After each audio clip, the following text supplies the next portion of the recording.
संभालने के लिए कि यार जितना कमाओ तो इतना दुख बढ़ रहा है।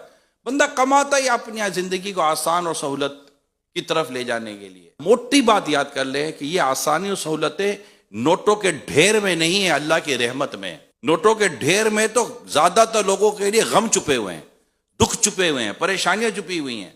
इतना नोटों का ढेर है मगर इलाज नहीं हो रहा। इतना नोटों का ढेर है, खाना नहीं खा सकता। इतना नोटों का ढेर है, बीवी छोड़कर चली गई है। इतने नोटों का ढेर है, औलाद बात भी नहीं कर रही है। इतने नोटों का ढेर लगा हुआ है, वफा ढूंढ रहा है, वफा नहीं मिल रही, शिफा ढूंढ रहा है, शिफा नहीं मिल रही। नोटों का ढेर लगा हुआ है, नोटे खाएगा। हज़रत साद रज़ी अल्लाह तआला अन्हु प्यारे मुस्तफ़ा करीम सल्लल्लाहु अलैहि वसल्लम अर्ज़ करते हैं, या रसूल अल्लाह दुआ कीजिए कि मेरी दुआ कबूल हो। इरशाद फरमाया मुस्तफ़ा करीम सल्लल्लाहु अलैहि वसल्लम ने, अपनी गिज़ा को पाकीज़ा कर लो, अपनी कमाई पाकीज़ा कर लो, आपकी दुआ कबूल हो जाएगी। मुश्किल तरीन काम बता रहा हूं, अपनी कमाई को हलाल करना।